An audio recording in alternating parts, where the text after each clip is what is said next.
Welcome to Hail Varsity Radio, the voice of Husker Nation. Insight, opinion, expertise, with the biggest and best names talking Nebraska across the state. Join the show on Twitter at Hail Varsity and at Schmidt_radio. Call in at 402-466-ESPN or 1-800-825-5865. Here's Chris Schmidt.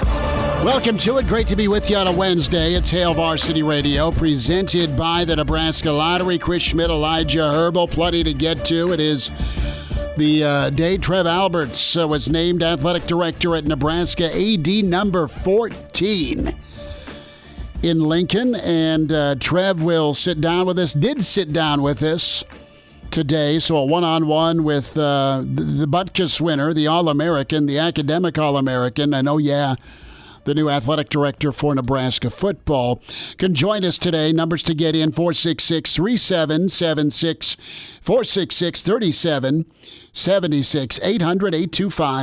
800-825-5865.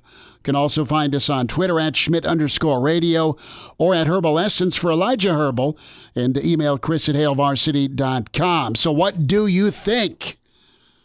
As a Nebraska fan, a simple question, complex answer. Depends where you ask, right? Depends what fan base you ask. You talk to Husker fans in the early 90s that remember Charlie Ward getting murdered by Trev. Hey, great player. And then you look and shift to see, okay, 12 years at UNO. Did some fundraising. There is long memories and still hurt feelings. Also, in a lot of this state and in Omaha with wrestling and football. Two tough decisions that needed to be made or had to be made financially for UNO. That has continued to follow him. You look at social media, it's always a hand grenade with the pin pulled, right? Twitter and Facebook. So there's been the vocal, I don't want to say minority, but the vocal angst of this hire. What do I think of Trev Alberts? I think Trev's a guy that puts his heart on his sleeve, is pretty genuine, and is less of the guy that's Mr. Polished, did ESPN for 100 years, and more of a guy that really does care about Nebraska. I think he's a guy that's going to put every effort, and he talked about trust. He talked about work ethic. Those are two major things that he's all about showing through action versus just lip service. So that's where I'm at with Trev Alberts. Time will tell. Is football going to be successful? That's how he is judged. All right? And is Scott Frost going to be successful? He inherited Scott. What can he do to coach up the coach? That's what I'm interested to see. And you had Scott Frost's statement we'll get to in a little bit. Let's hear from Trev Alberts real quick before we hear from Trev Alberts in 1 hour.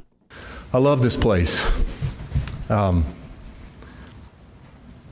about that. Didn't know that was going to happen. I love the University of Nebraska. And I learned so much as a young man.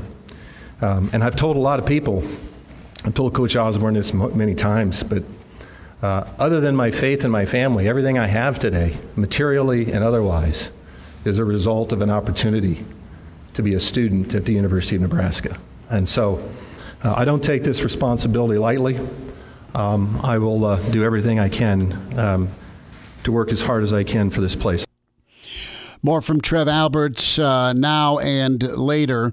Coming up, Mike Babcock, historian, author, Hall of Famer. Babbers will give us his take on Trev. We'll think about Frank Solich as he is retiring, and also, yes, recruiting to get into. Ben Stille, he and JoJo Domann are doing a camp on Saturday. That is awesome. Ben Stille sat down with Elijah Herbel. Elijah, you talked with big old number 95. That's coming up in 30 minutes. Trev Alberts in 1 hour. JoJo Domann right around 5:30. So when we talk about Trev Alberts, we look at him as a player. We look at him as an administrator.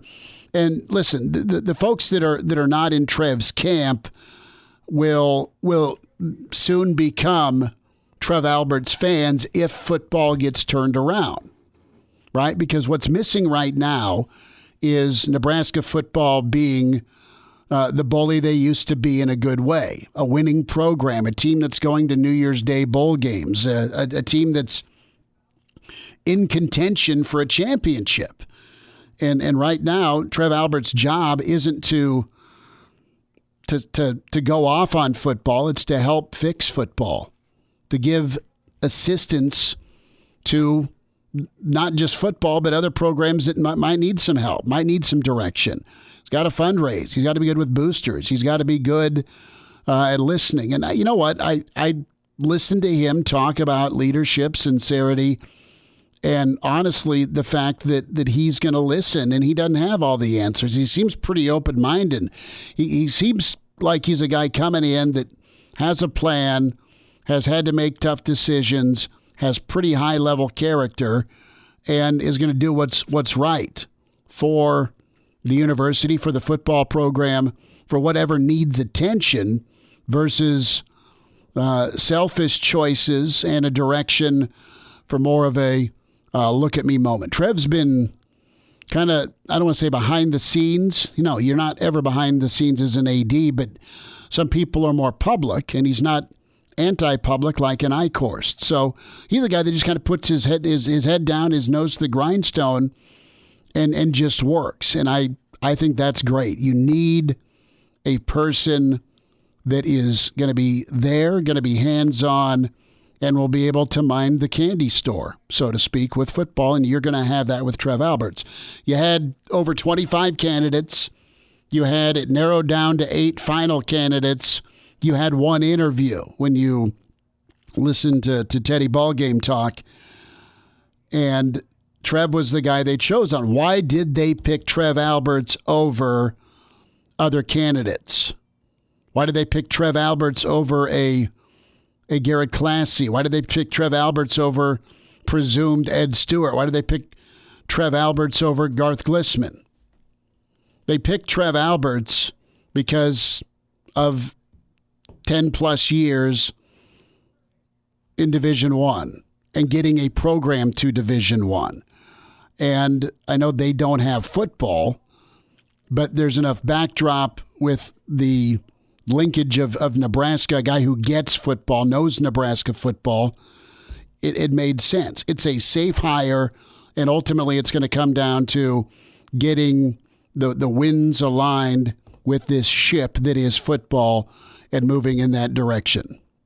And what I keep coming back to is I like the hire. I think he's going to be fine here, but I still come back to the way that Bill Moose left / was forced out. Does it not seem a little strange that Trev Alberts was the choice after that? I'm not critiquing the choice at all, but whenever I sit back and look at it, I think Trev Alberts still would have been here in 2 years whenever Bill Moose's contract was up. I mean, he said in the press conference today that Nebraska was his dream job, and he didn't think he was going to leave UNO unless it was something like UNL coming calling. So was it that important to get Moose on the road? I mean, those are the 2 places I come back to. Is A, is it that important, or did B, did they just fall in love with Trev that much? No, here's the math, all right? And I'm a horrible math student. You can talk to any teacher. I was a try-hard guy, and somehow I passed, okay? This comes down to, in my humble opinion, supervision of football. And that's not necessarily a knock on the assistants. They're coaching, they're recruiting, they're doing their thing. But you're going to have a guy who's going to be in the office. You're going to have a boss to answer to make people accountable. And he's not going in trying to blow things up for his own agenda, but you have to be accountable. We all have to be accountable to people we work for and we work with. You got to be. And right now, accountability is 12-20. Right? It's wins and losses. And how do you look? Right? What's going on? How can we help fix football? Because you got a talented young coach, head coach. You got a guy that preaches physicality. You see the lines of scrimmage that have gotten better and better. You've seen some development. You just got to see better special teams, not turning the football over, and being better defensively, right? And we've seen the defense take steps. But when it comes to it, you've got Trev Alberts, who's the athletic director, and Trev Alberts is going to have an eye on football, not to go blow it up or make changes for the sake of making changes, but he's going to be there for his head coach in good and bad times and help one another through it. And I believe that. I believe he's here to try and help Scott Frost get through where Nebraska's at right now and get where Nebraska wants to be. And he'll be there making sure, okay, this, and this was done. What was left undone, or what can be done better?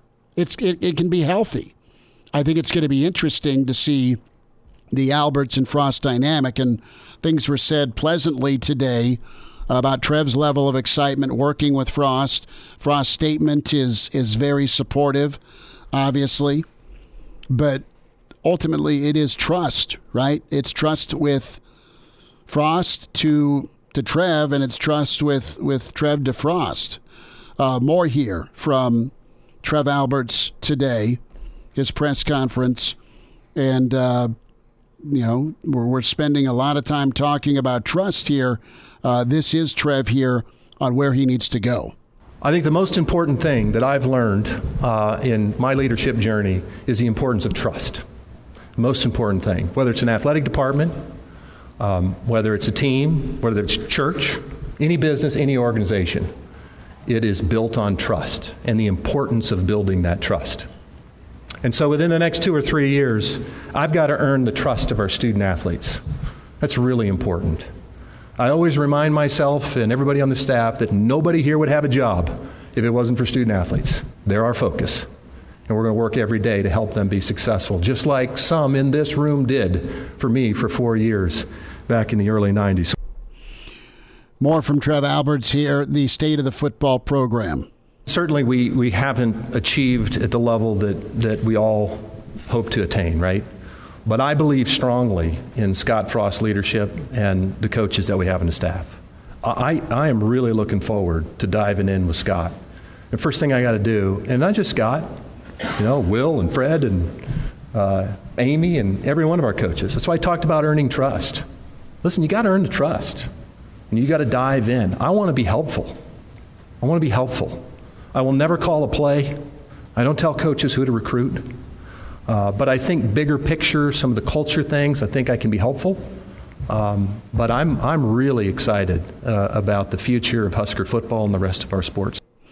One thing that Trev Alberts has always done is he's had amazing talent, right? He's had amazing talent on the football field. He's had amazing talent in the classroom.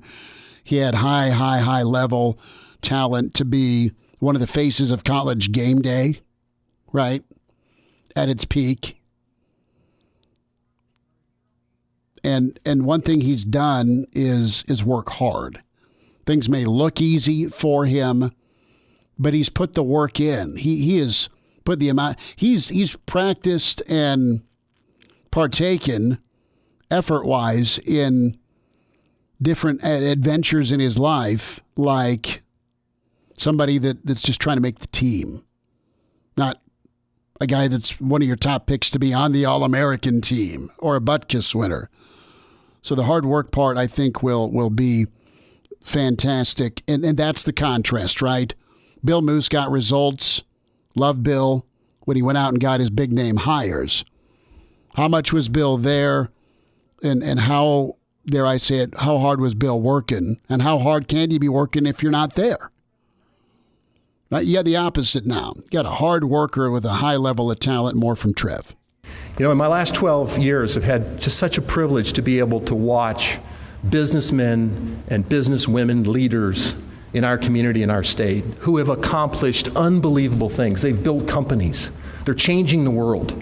And each one of these leaders, as I've observed them, have different characteristics. They have different attributes, right? They're all a little bit different. But there's one thing that every single one of them has, and they're extraordinarily hard workers. Nothing ever happens by happenstance. And so we have to be the hardest working athletic department in the country. That's something we can control. And I know that that's something that you all care about as well. Trev Alberts, your 14th AD, and I think he'll live by what he talks about. Great press conference, super impressive, genuine emotion. He gives 1,000% about this university, and he says it time and time again. Everything that he has in this life, he owes to this football program. And he'll do everything in his power to make sure it returns to dominance. And you've got the pieces here to do it. You just got to work together to navigate it. Trev will have a take or two as the boss, and he'll need to be receptive and open, and I think he will be with if and when there are some concerns Scott Frost has with where things are at right now. Have an open dialogue, work together, be better, and start challenging for more than 3 or 4 or 5 wins a season. And those that, again, are not Trev Alberts fans because you've never forgiven nor forgotten what happened with football and wrestling at UNO, that's totally your call. But if he turns football around here and helps Scott Frost make the next jump, I think you'll probably end up on the bandwagon. And, I mean, when you look at it, he made some hard decisions at UNO, but look how much UNO is thriving now. Look at the facilities that have been built. And you know what? Football and wrestling are near and dear. I get it. But it wasn't all his call. Mike Babcock's on the way with Hail Varsity. And we're back Fellas, think we could listen to the radio on Hail Varsity Radio, presented by the Nebraska Lottery. Yes! That's awesome! Thanks for spending time. Hail Varsity Radio, presented by the Nebraska Lottery. Chris Schmidt, Elijah Herbel. As we will dive in, reaction on the Trev Alberts hire. We're 35 minutes away from our sit-down with Trev Alberts, Nebraska's new AD. We welcome in Mike Babcock at MD Babs on Twitter. Babbers, good to spend some time with you. How are you? Well, I'm doing okay. Really surprised that the announcement came today, but, that was an interesting discussion on the part of Ronnie Greed and Carter about the only person they interviewed was Trev. By law, right? So yeah. by Yeah. law, here's the candidate. Here's what the search firm says. Here's what came across our desk when it came to, vision statements. And listen, they had 25 candidates, and then it was down to 8, and everybody had to submit a vision statement. And you have vision statements that can blow you away, or some that'll be like, okay, well done, but we're moving on. So this is who they circled. This is who they like.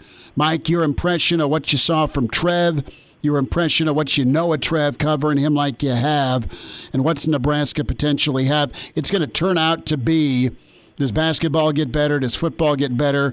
Does he help coach up the coaches, or does he provide them what they need to reach levels yet attained in the Big Ten? You've got some other sports that are rocking and rolling right now that you inherit. Yeah, no, I think he'll provide coaches with what they need to be successful, and his leadership to me is unquestioned. I mean, he was a captain when he played at Nebraska. He was an academic All-American, and in addition to being a unanimous All-American and a Butkus Award winner, he's in the College Football Hall of Fame. You can put all that stuff from his playing career, top 10 award winner. You can put all that stuff in a bag from his time at Nebraska. But I think he did a great job at Omaha University, UNO. But I know that a lot of people are focusing on, they got rid of the football program, they got rid of the wrestling program. That's not good, and I think that there are people that never forgave him for that. But there were factors, there were reasons that he made that decision. It was a tough decision. It wasn't a whimsical one, and it's evidence to me of his willingness to make the tough decisions when they have to be made, and his leadership ability. And I think that's what Nebraska's getting is somebody that's going to provide that leadership and results.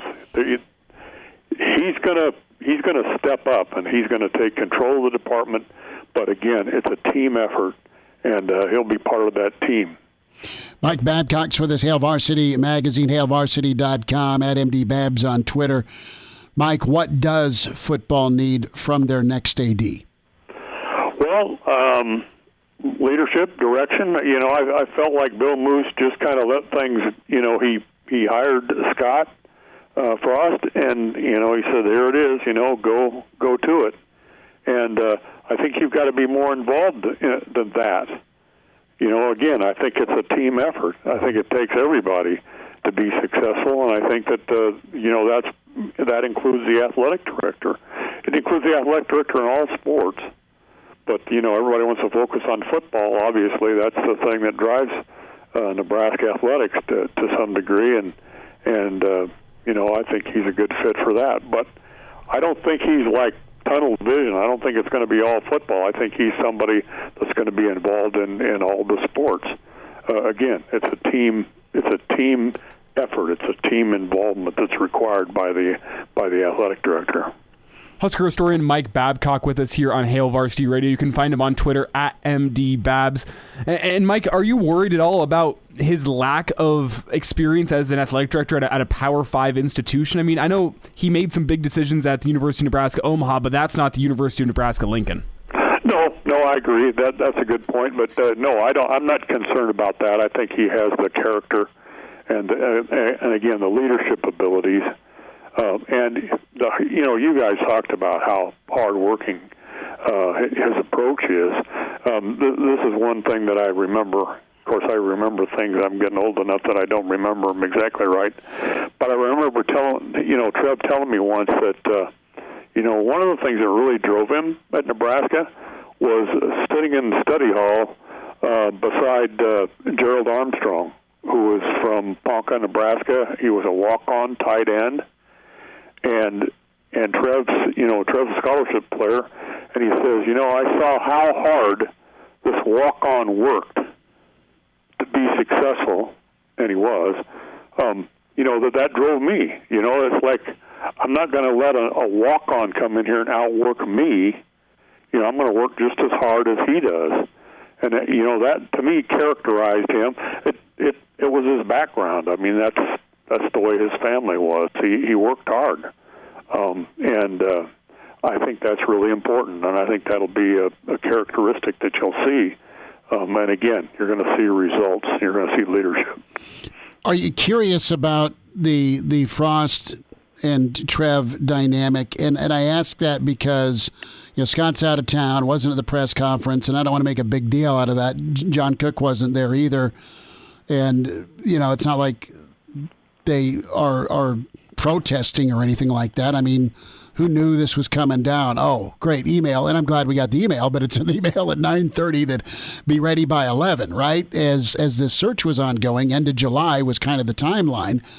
And long and short, do you think that they'll be able to coexist and help one another, right? Scott needs to win ball games and wants to win ball games. Trev wants Nebraska to win football games. Meanwhile, Trev, knowing how Husker football thrived because he was part of it, just like Scott was, can be there as a sounding board or do what a good boss does, and that's helps out his employee. What do you anticipate here moving forward? Well, I think it's a team effort, and I think that the coaches will be involved to that extent. I think they'll accept it. I hope they will.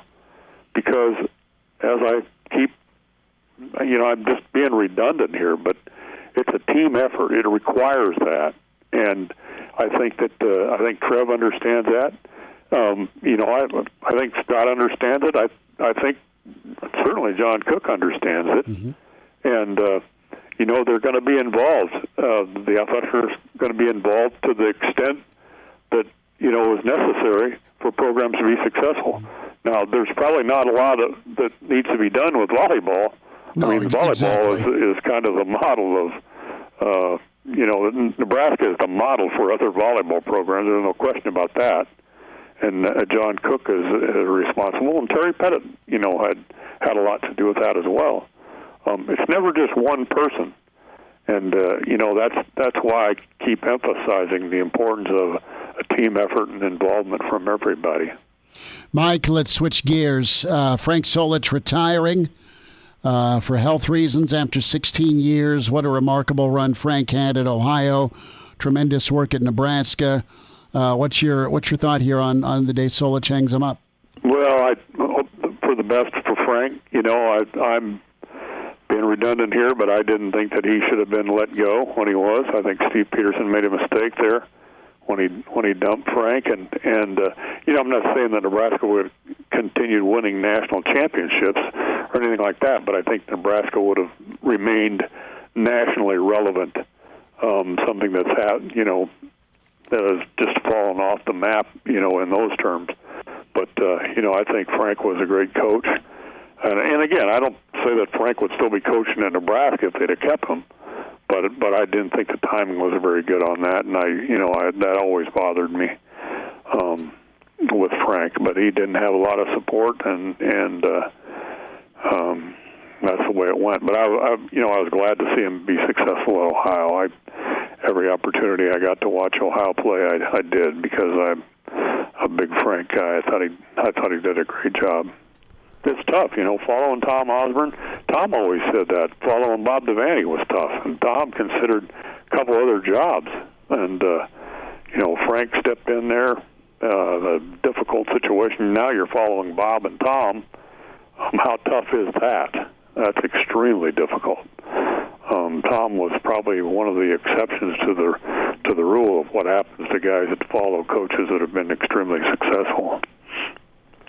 Mike Babcock with us here on Hail Varsity Radio. And Mike, we got about 2 minutes left here, so I got to get your take on Rob Childress making his return to Nebraska baseball. People were talking about it whenever Rob left Texas A&M, but it kind of seemed maybe like a pipe dream. But now it's become real that Rob Childress is returning to Nebraska baseball. Elijah, I was one of those people that's like, when I heard that, now, he's not going to come back here. And then when I saw that he was, I thought, holy, gee, my Christmas. That's just a great hire for Will Bolt. Will Bolt has just got that program going in such a positive direction, coming off of a very successful year. And, we saw a couple of Huskers get drafted, and there's talent coming in. I just think that Rob Childress was a great addition to the staff, and the connections there. It was tough to see him leave Nebraska, certainly. But I thought Texas A&M made a mistake when they removed him, and Nebraska was the beneficiary of that in so many ways. Babbers, thanks for your insight today. Appreciate your time this afternoon, and good stuff on Frank Solich and, of course, Trev Alberts and Coach Childress. We'll get caught up again next week, bud. Hey, great talking to you guys. You too. Appreciate it. Mike Babcock with us here on Hail Varsity Radio. Numbers to get in, a little bit of time to call at 466-3776, 800-825-5865. Statements out, of course, by Scott Frost. A statement out by Commissioner Kevin Warren. And the base salary is first reported by the World Herald for Trev Alberts is $800,000.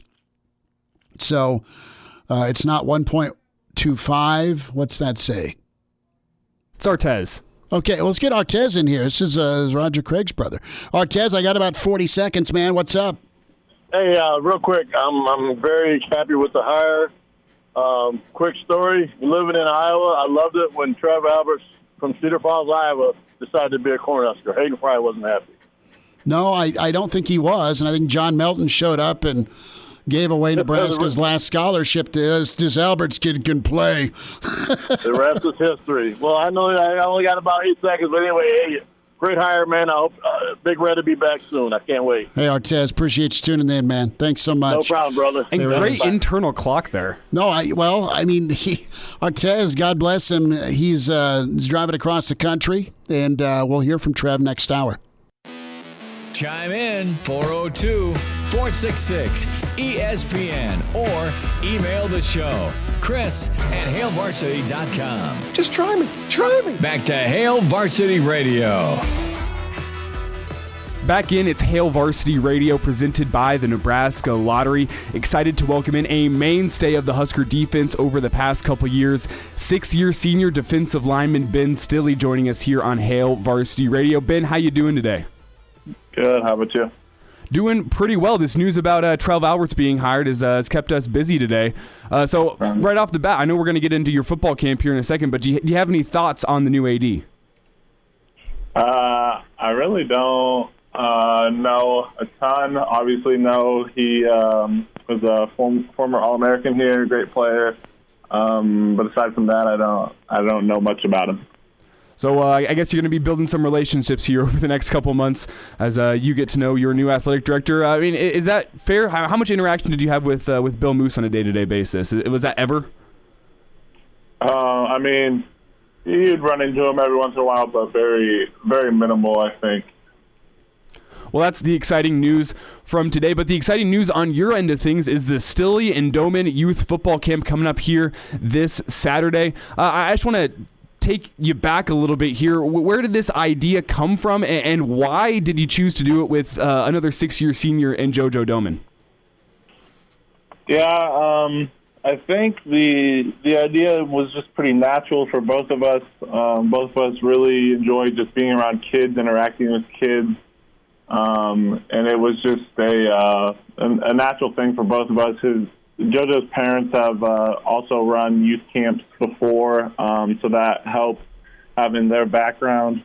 And really just JoJo and I have grown together, grown closer over the years, and especially this past year off the field since, a lot of our classmates are gone, and so we've bonded over being the last couple here, I guess.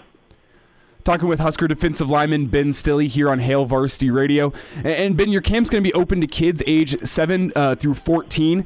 And that's a pretty big age range when you look at how much kids develop in that age group. So what do you have planned for each age of kids? Is there going to be a difference between what you're giving to kids that are 7 years old and what you're giving to kids that are 14 years old?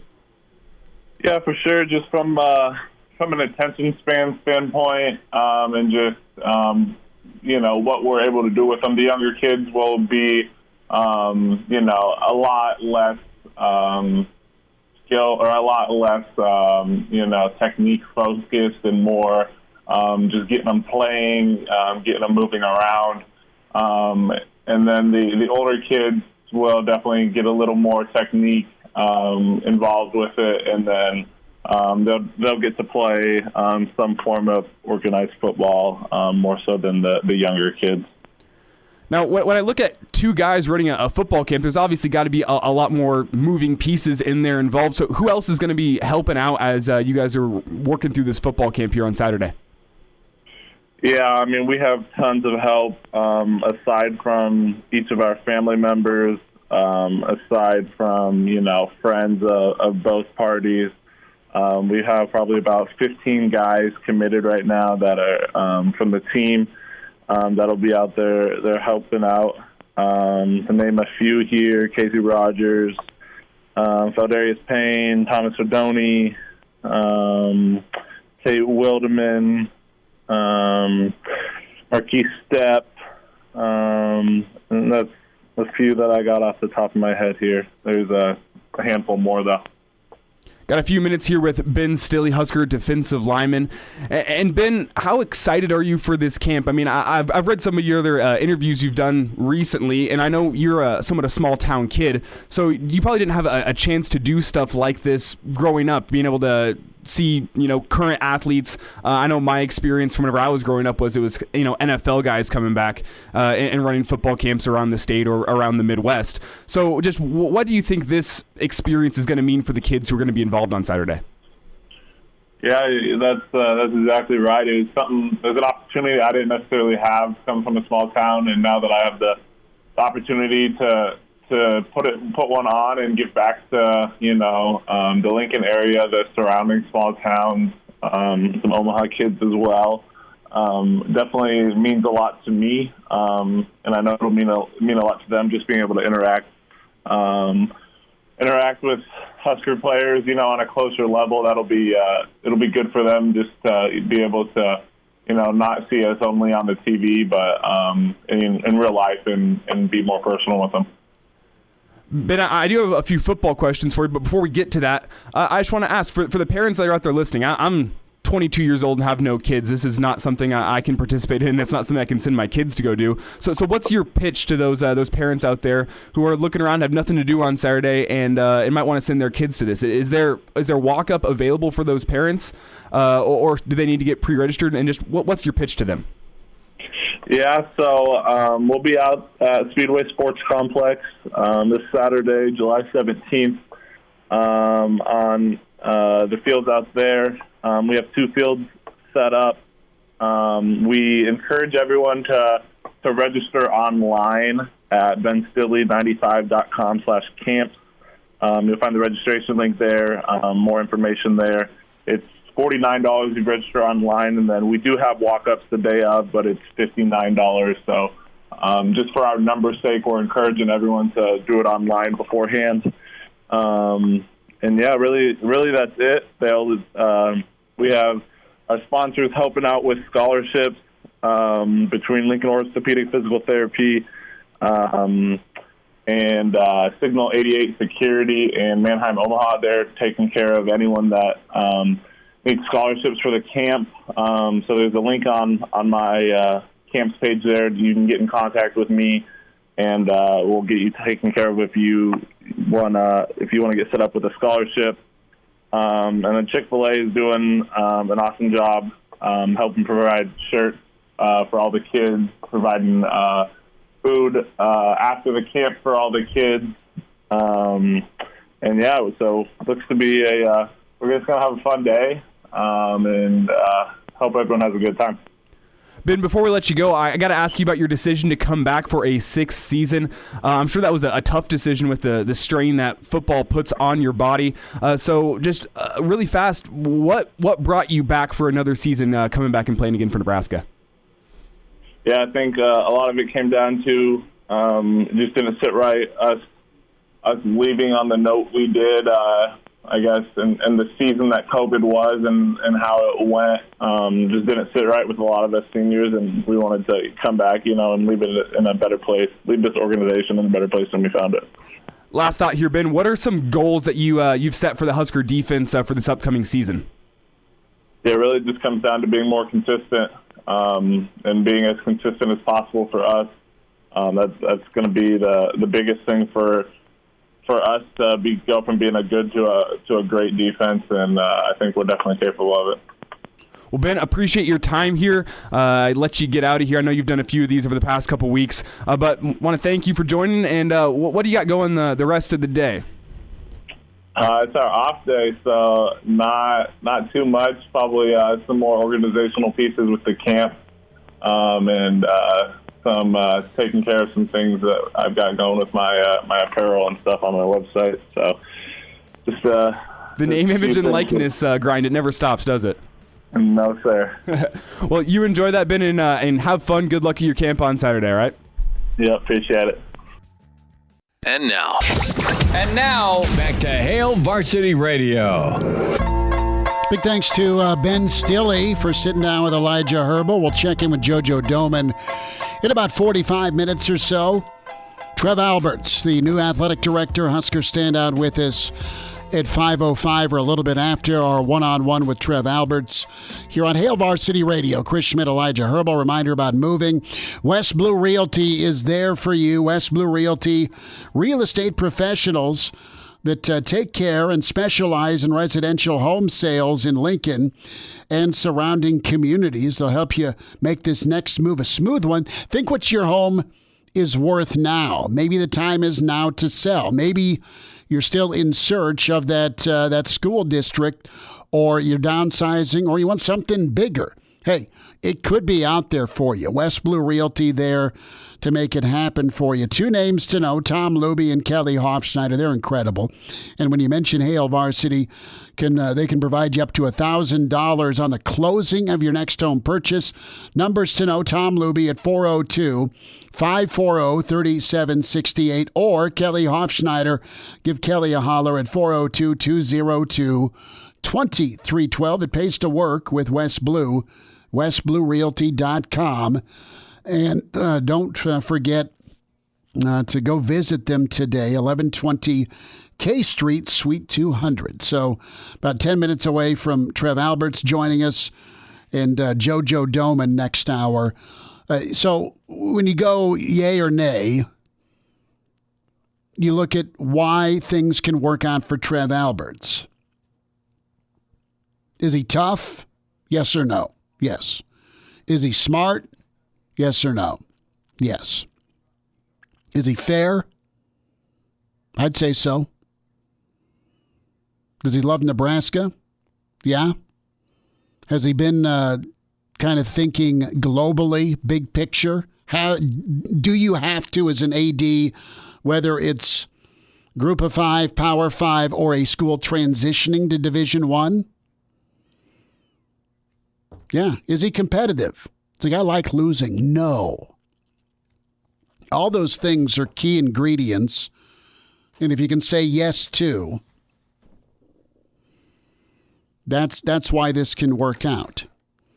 And Trev's a guy that is all about Nebraska. And he's the guy that won out. Search committee had 8 names. The conclusion came to Trev Alberts. This is a guy with the experience.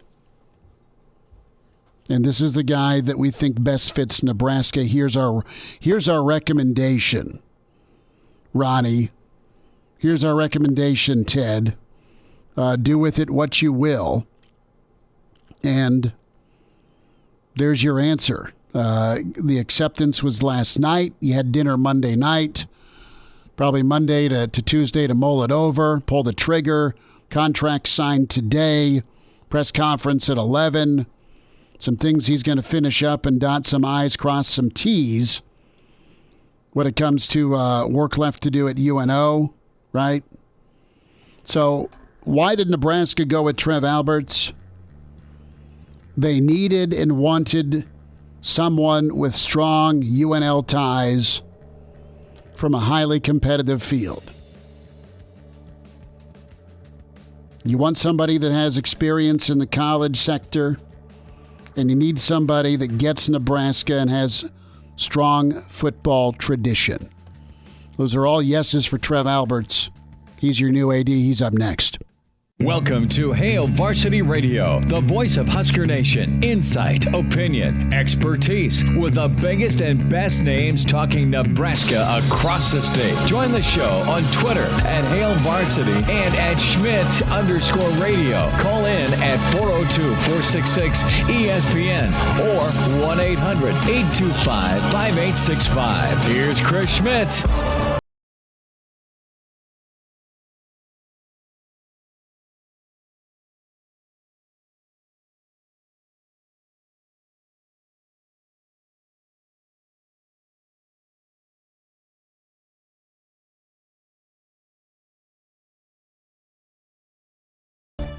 Do you want to tease the people with the Trev Alberts one-on-one? Well, I thought we were going right into it. I was. It's your show. By all means. No. That's fine. We're good. We'll get to Trev in a minute. That was a horrible. I got it. You take it. Up the pop fly just landed between third and short. Yeah, we pulled in Arkansas in the College World Series. Coach is pissed. We'll hear from Trev Alberts. Had a chance to sit down with him this afternoon. Thanks to him. For giving a few minutes. And we've talked to Trev over the years when he got to the College Football Hall of Fame with some other accolades with Nebraska football, and, of course, our COVID-inspired YouTube Tuesdays where we talked about the 93 UCLA game with Trev. But a couple of thoughts. One, let's go back to Trev Alberts on Scott Frost with the hire back in 2018, because this is his coach now, and Nebraska football wants to make some strides. I'll be interested to hear more from Scott Frost next Thursday in Indianapolis in person at Media Days on the hiring of Trev Alberts. But here is Trev on Scott. Championships don't happen. Wins don't just happen. There was such a significant investment, not just by the football coaches, but by everybody. The reality is the secretary was equally as important. Everybody had a role to play, and it was a clearly defined role, clearly communicated, and you were held accountable to that role. And anybody who was unable or unwilling, we found a new place for you. And without that singular focus and unity of purpose, it doesn't happen. So Scott lived it, he understands it, and certainly, Scott's going to have different approaches in certain areas. That's natural. He's not going to do everything the same way that maybe Coach Osborne or Coach Devaney did. He has to be his own person, but I think he understands the core principles that make Nebraska, Nebraska, and it's been a long time since we've had that. That is so right on, because Scott Frost talked about unity of purpose in 2018. Trev Alberts talked about it in 2018. Trev Alberts talked about unity of purpose a lot, and teamwork. Everybody's important. It's nice to say, Schmidt, you're really important to the dodgeball team. You take all the ammo from everybody. But in all seriousness, I think Trev believes that. Charlie McBride with us Monday. We were talking about the anticipated announcement of Trev Alberts, and Charlie has coached a lot of greats, and Trev's one of them. I don't have to tell you what kind of a football player he was. I mean, he was as good as we ever had. I mean, it's, as far as that goes. But as far as, as a person goes, and a guy that's smart, and he gets along well with people, and he took, when he went there, it was a little tough going for him, and he weathered the storm and with dropping football and going in and attacking hockey like he did. And, I think that all worked out for him. I think, hockey's a big thing up there, and he's done great with it. And he's run a good program. I know that there's some, I know David Noonan and some of those people that were weight coaches up there, said good things about him always. And he's a guy that was a people person. He's, he's in touch with everybody, and he's done a great job as far as promoting athletics in the Omaha area. And so he's just the kind of, he did a lot of TV stuff, before with ESPN. He's got a good background as far as, communication. And I think, when you're an athletic director, that is huge. So, Charlie McBride weighed in way back in 2018. Trev Alberts on Scott Frost. Let's hear our sit-down with Trev Alberts right now here on Hail Varsity. Back with you at Hail Varsity Radio. We're here at Memorial Stadium. New Nebraska Athletic Director Trev Alberts is with us. And Trev, how's that sound? Congratulations. Well, thank you very much. It's extraordinarily exciting for me and our family, but also humbling. The reality of the responsibility of this job is very real, and I don't take that lightly. But I'm, again, just really, really humbled by the confidence that Chancellor Green and President Carter have placed in me. But really, it's not about me. It's about our team, and together we're going to work really hard to, have the values that represent Nebraska and that programs that our fans and donors and others are really, really proud of. Trev, you've always been pretty humble, and where did that come from? You see guys with your success level in your career. Some guys get a big head. You've always stayed pretty humble. Where did you learn that? How did you come about that? Well, I have a wife of 25 years. Her name's Angela. Home, and 3 amazing children who I guarantee you are making a lot of fun of me for crying or almost crying during the press conference. But the reality is, I think you learn those values here. I grew up in the Midwest, and none of the success that you have individually is because of you. It's people who are willing to invest in you. And, and I learned a lot from watching Tom Osborne. And, his leadership style and his authenticity as a person. And so I got a long ways to go in that area, but I got plenty of people making sure that we stay grounded. Trev Alberts with us here on Hail Varsity. Was this tough for you? I mean, the opportunity is awesome, but you've built quite a bit at UNO where you were. Yeah, it was, and I said that at the press conference. This is the only job that I'd have left UNO for. We had a pretty tight staff, and a great group, and accomplished a lot together. But this is my alma mater. But I just wanted to work for the University of Nebraska, and so those 12 years. While it wasn't in Lincoln, I worked for the University of Nebraska, and I was really honored and privileged to get to do that. So, I just.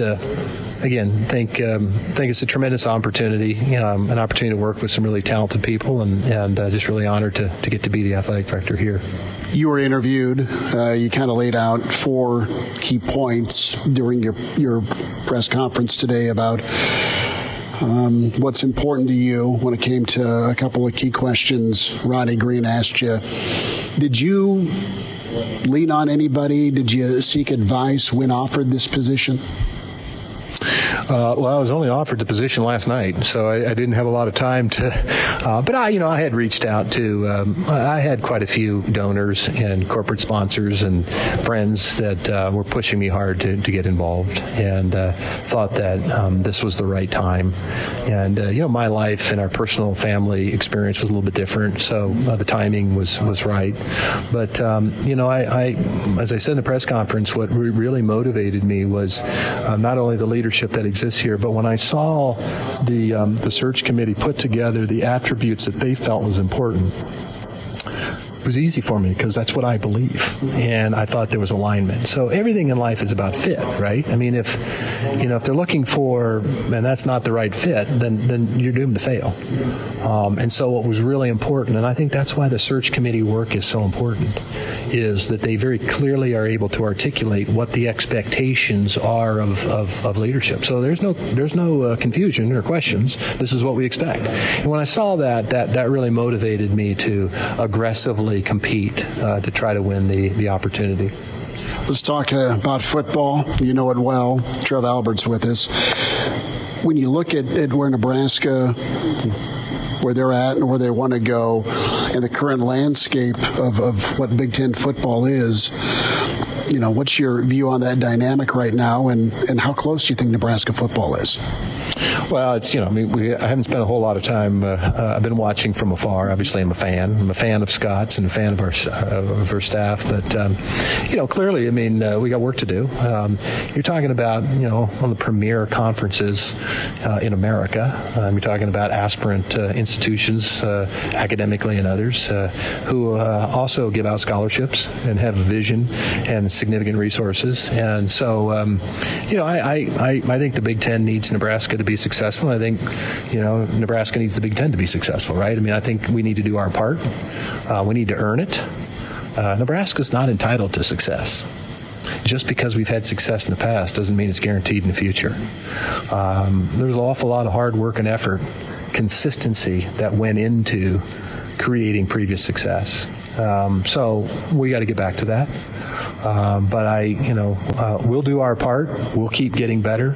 And I think, we need to just focus on those fundamental things rather than how many wins or this or that, the fundamental things about what ultimately leads to the outcomes that you desire, which are wins and losses. It's small, incremental process, just holding yourself accountable. And eventually, if you keep doing the right thing over and over and over again, it'll break for you and good things will happen. Your experience on the football team as a captain, as an All-American, as one of the greats to play here, what were you able to take from that day-to-day process to now when it comes to administration and now as athletic director? How does that transport? Well, in our experience in watching coach, and there was a level of security. I mean, being comfortable in who we were. There was transparency. There was very open, honest communication internally and externally. I think today about how different it is. I remember when Coach Osmond would walk off, and I understand why you have to do this, but walk off the practice field. Yeah, it looks like Clinton Childs sprained his ankle. I'm not sure how long he'll be out. It's different now, right? And I understand that, but I think. I just think some of those lessons about, we had tough days too, and staying unified through the tough stuff. There's a quote that I love. It happens to be by an Admiral Stockdale, and it was basically like, never lose faith that ultimately you'll prevail in the end, but you have to have the discipline to confront the brutal realities of your current position. So he's a prisoner of war. The reality is, I think sometimes we need to have the courage to confront the brutal realities of where we currently reside in administration and every one of our programs, and then have the courage to execute and work to fix things. We won't always be right, but I think those were the kinds of things that Nebraska was willing to do. Nebraska was always an innovator. I believe they still are, but thinking outside the box, being willing to take calculated risks, including other people. I mean, creatively coming up with solutions, and I think we have some of those opportunities now with what's changing at the national landscape. We'll need everybody now more than ever before. And I think we're poised to do that well. Trev Alberts with us. Trev, last thought. Thanks so much for a few minutes. When it comes to leadership and communication, those are two. Well, leadership and the communication aspect of being a leader, that's so key. And how effective of a communicator are you? And when it comes to your staff all pulling the rope the same direction, have you seen that continue to grow through your experience as a AD at UNO, and how that opportunity here in Lincoln with some new faces and some old faces? Well, certainly you're always learning. You never have all the answers, right? And you're always growing. I hope to think that I'm a lot better leader today than I was in 2009. I certainly hope that 4 years from now I'm a better leader than I am today, because I think there's a lot of people I can learn from in the department as well. And so, I think that. Again, I keep going back to trust, but when people have a level of trust and they know, I want people to have enough trust that they have autonomy in decision making, that they can go out and make a difference, right? I'm not a micromanager. I want people that are experts in individual areas, and we want to empower those people to go, and if I don't care who you are. If you have an idea that can make us better, they ought to have the opportunity to come and express that, and we'll dive in and examine it. So, I just think leadership, just because leadership's not about bossing people around, it's about inspiring people to dream, to do something bigger than they thought they could do. That's what Coach Osborne did for us. We attempted the absurd. Why would Nebraska is going to win a national championship, but he inspired not just football players, he inspired the rest of the athletic department to dream even bigger. And I think that's part of what leadership is as well. It's not bossing people around. And by the way, just because you have a title doesn't mean you're really the athletic director. You have to earn that. You have to earn people willing to follow your leadership. And that's on me. Trev, thanks so much for the time. Good to see you again. Thank you so much. Appreciate you being here. Trev Alberts, our sit down. This was after the presser, so we got to sit down, get reconnected. We stayed away from J.J. Stokes and the 14-13 Nebraska win in that magical 1993 season. This was about the day being Trev Alberts, your new athletic director. Good stuff from Trev. Awesome to have him give us a few minutes with Hail Varsity Radio. JoJo Domann's on the way. We'll talk about a new recruit next. And we're back. Fellas, think we could listen to the radio lesson? On Hail Varsity Radio, presented by the Nebraska Lottery. Yes! That's awesome! 5 minutes, we'll check in with JoJo Domann, Husker standout, 6-year senior, part of that defense. He has been getting a lot of love from Pro Football Focus and projections when it comes to studs in the Big Ten this year. So JoJo shortly. You just heard from Trev Alberts, our one-on-one with Trev. That was a lot of fun. Mike Babcock earlier, also Ben Stille. So we'll get caught up here with Stille and Domann, their youth football camp here on Saturday at Speedway Sports Park. JoJo shortly. But good news for Nebraska football. Hayden Schwartz, defensive line depth added, another piece here for 2022. And is one of the top programs in Florida is where Schwartz plays ball. He committed today. We'll effort getting Schwartzy on here the next couple of days. But he's 6'4", he's 250, 3-star prospect. And it kind of came down to the Nebraska and Michigan in June. The Wolverines got a defensive end commit July 5th, which made it more likely that Nebraska's spot for Schwartz was there. But let's talk peer recruiting and comparison. Whoever Pat Fitzgerald brings into the program on his line of scrimmage, offense or defense, that's the dude you want, right? Well, Northwestern was in hot pursuit. North Carolina State was there. Boston College. And you had many more programs offering here. But over 2 years at the Bowles School in Jacksonville. And you got Mac Jones that's where Mac went to high school. Schwartz is 112 tackles, 20 for a loss, 12 sacks. And his team went deep into the 4A playoff for Florida. So with Schwartz, he played defensive end in that 4-3 and in a 3-4 front. And when we talk occasional nose tackle, there's some film of him doing that. Yeah, think of who we just talked to. Think of who Elijah just spoke with an hour ago, Ben Stille. On those third down pass rush packages, what do you see Stille do? He's your outside guy that you move in, and you let him try and shoot through and collapse that pocket from the inside. He's not one of those big Bosa boys that are coming off the edge that offensive tackles sweat about, Elijah. Well, and there's something completely different about a guy like Stille coming inside and doing a pass rush move on an offensive guard from what an offensive guard is used to. Those big inside power guys coming in and bull rushing you, as opposed to an outside guy coming in and trying to use some of those quick the quick speed step moves. You know what I'm talking about, where you're getting around it and beating the edge and being quick as opposed to just being overly physical. Mm-hmm. So it is a big difference between those two, and it's special whenever you have someone who can do both. A little bit more news here on Schwartz. He had his official visit to Missouri, or if you like to think Old Big 8, Missouri. He had 25 total Power 5 scholarships. We mentioned that Northwestern was there. Coach Matt Campbell liked him. Iowa State was interested. The U also offered him. Stanford, Mississippi State. The Pirate was in on him. Georgia Tech, Virginia Tech, several others. And you've got a couple of Jacksonville/Orlando kids. You've got Victor Jones, the wideout, and, of course, Schwartz. So Schwartz is one of these guys who doesn't guess a lot. He knows what he's doing.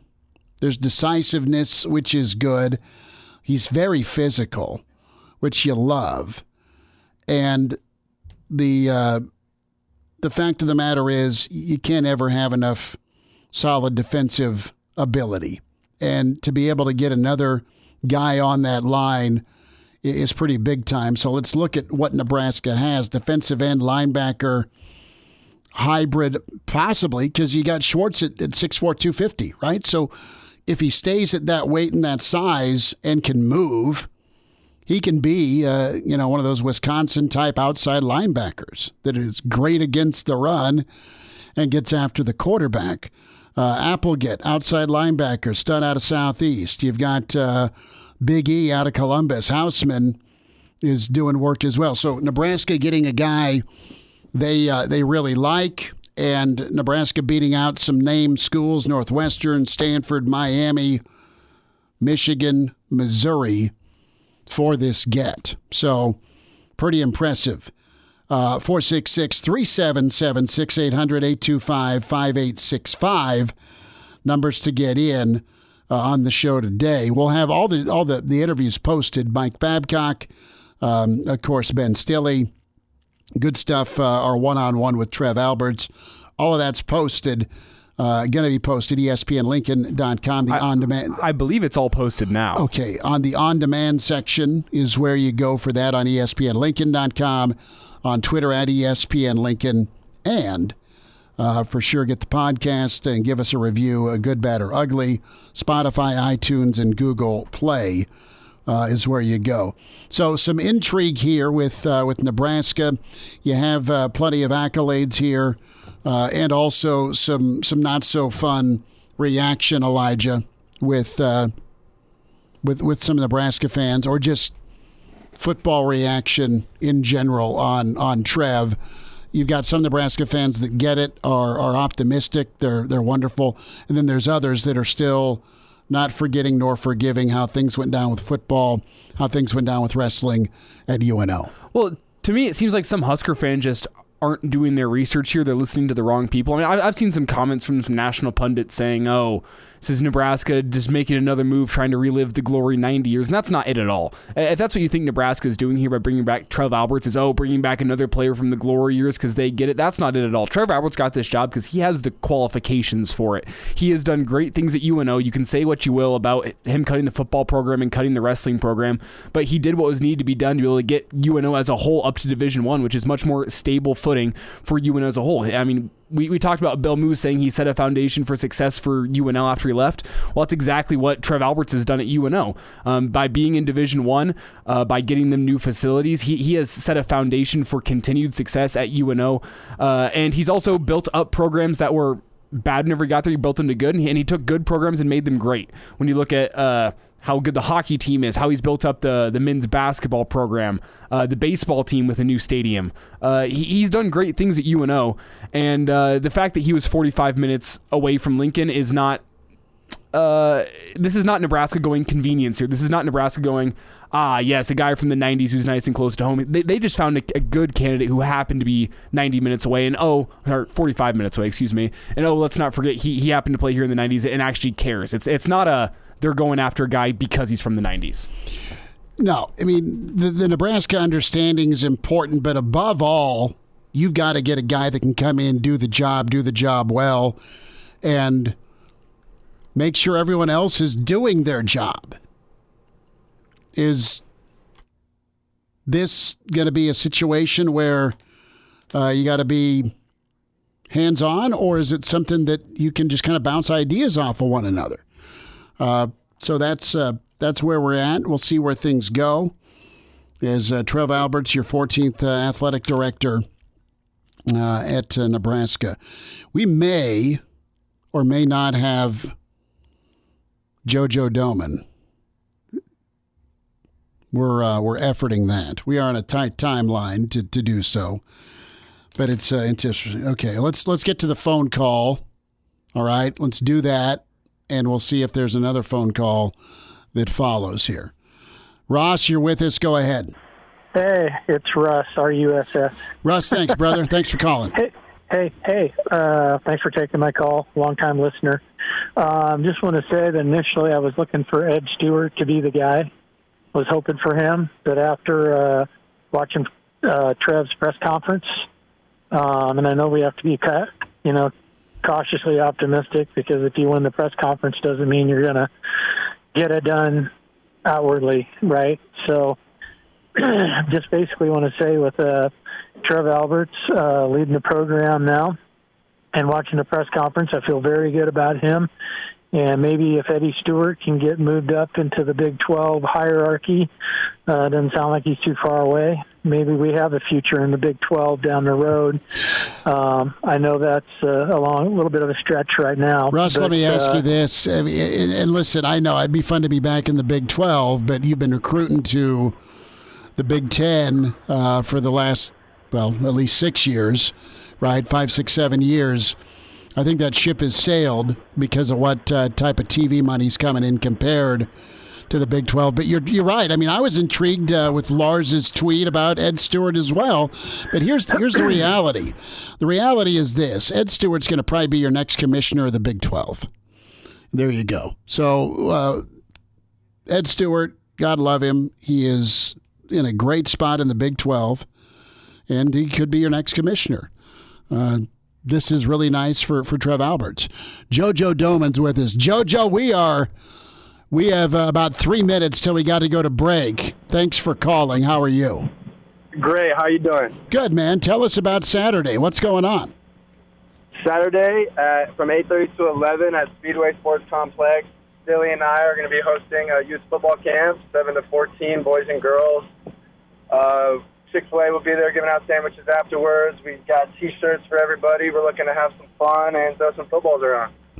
Who eats more chicken, you or Ben? Me.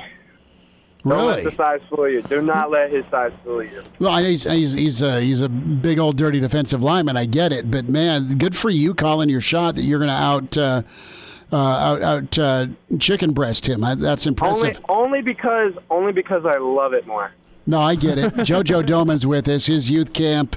JoJo, this is awesome that you're giving back. You're paying it forward. You and Ben are, and I know you grew up doing camps, so it's special to you. But what do you want to kind of pay forward as far as that group or one-on-one time, that individual time you get with the kids? What are they going to be able to experience with you guys?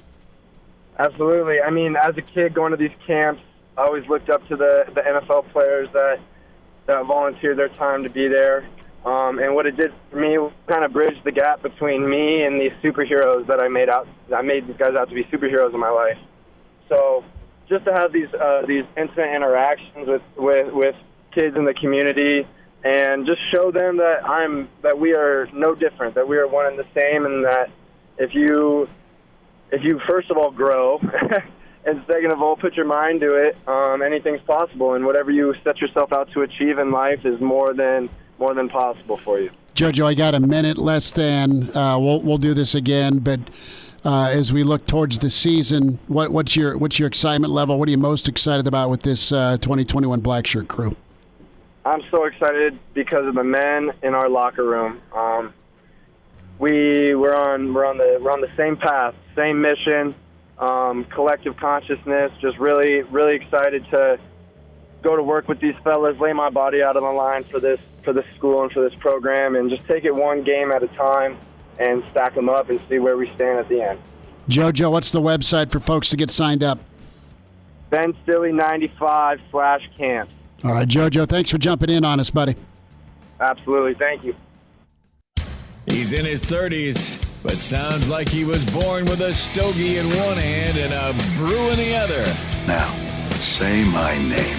It's Schmitty on Hail Varsity Radio. I got the body of a taut, preteen Swedish boy. Back into it at Hail Varsity Radio, presented by the Nebraska Lottery. Time for a Jock Doc Wednesday. Lincoln Orthopedic Center. Dr. Ben Woodhead with us. Dr. Ben, how's your Wednesday going? Thanks for the time.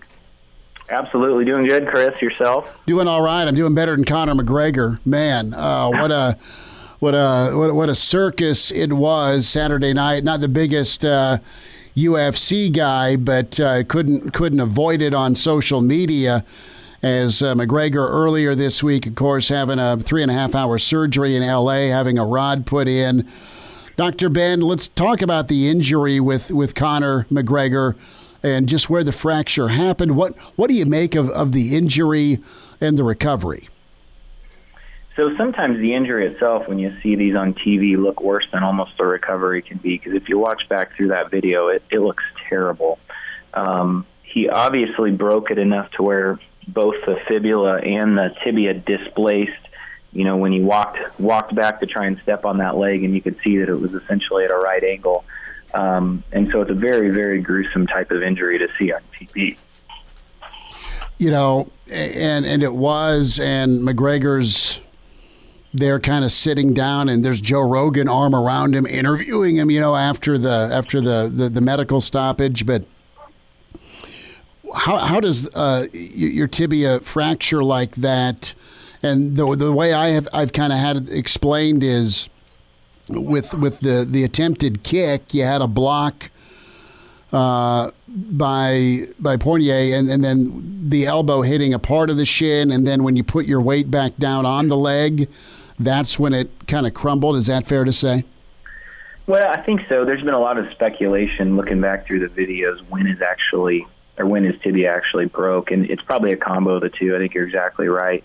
But it's got to be a perfect scenario, because most normal people that are fighters or healthy young athletes are not breaking their tibias like that. So whether he had a weak area or just hit him just perfectly with the right vector and force, it certainly was enough to shatter his tibia, and then what it sounds like his fibula as well. And so it was probably one of those things where it was just a perfect storm for timing and force right on the tibia.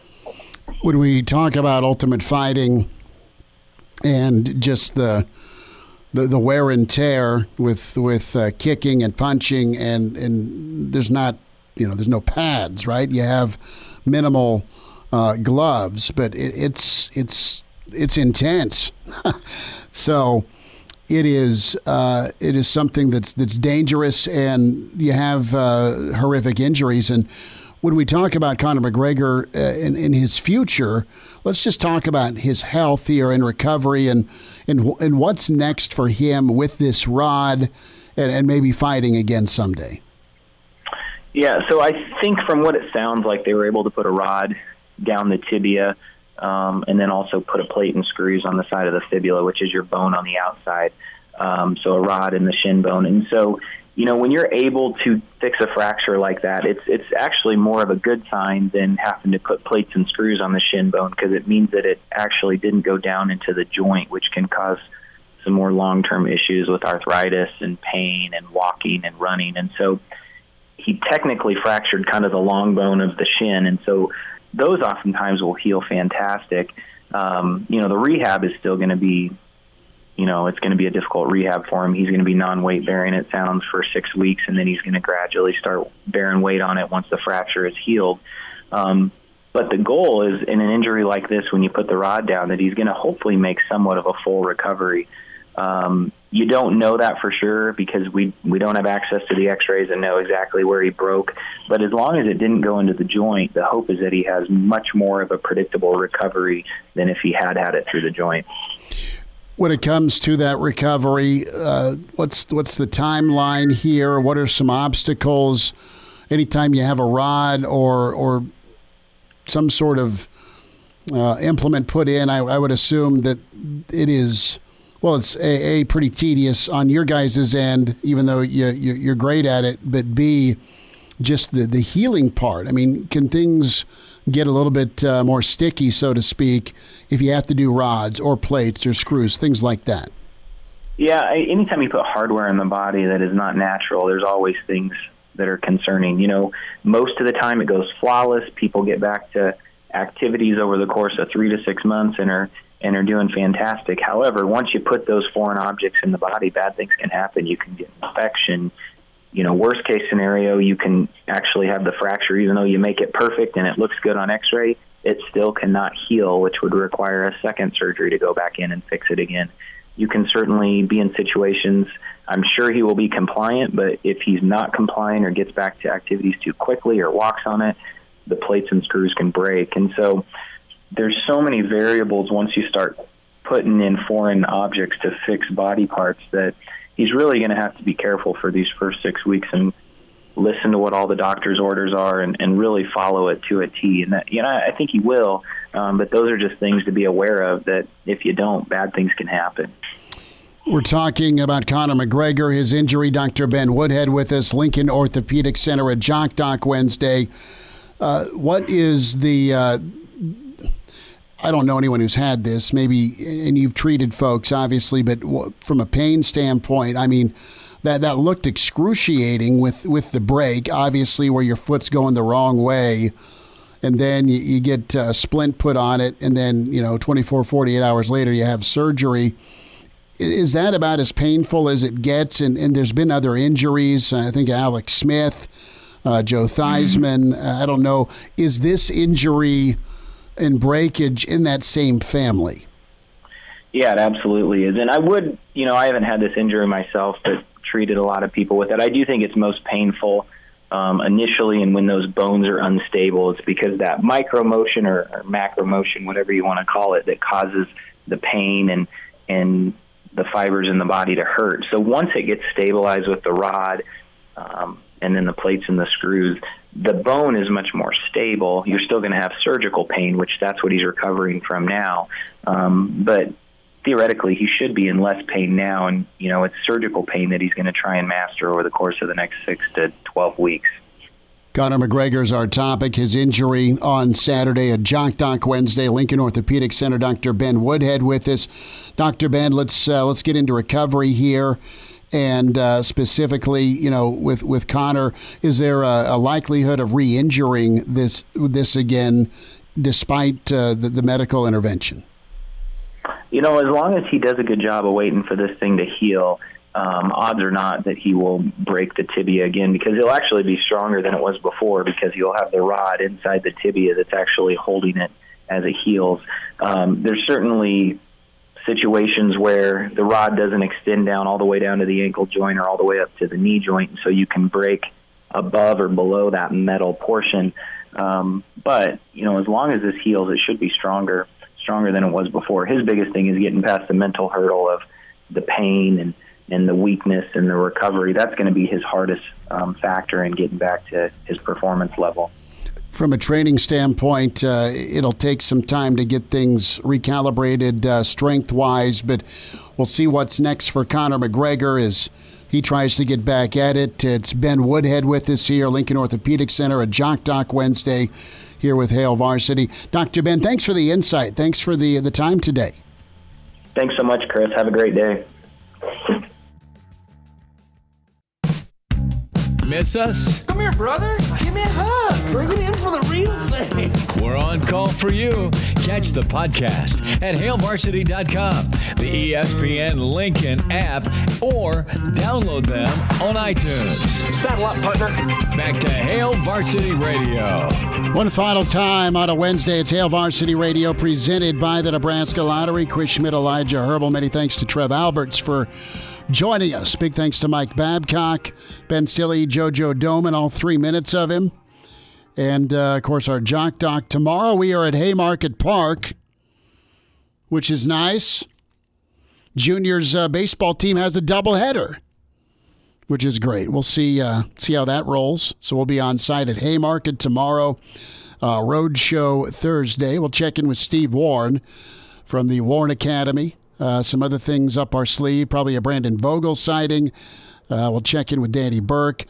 And Jimmy Burrow going to be with us. Joe Burrow's papa, but Jimmy, a longtime defensive coordinator for Frank Solich in Ohio. We didn't have a whole lot of time on Frank today. I mean, Babbers was great, but Frank, retiring is no small feat. Incredible number of wins.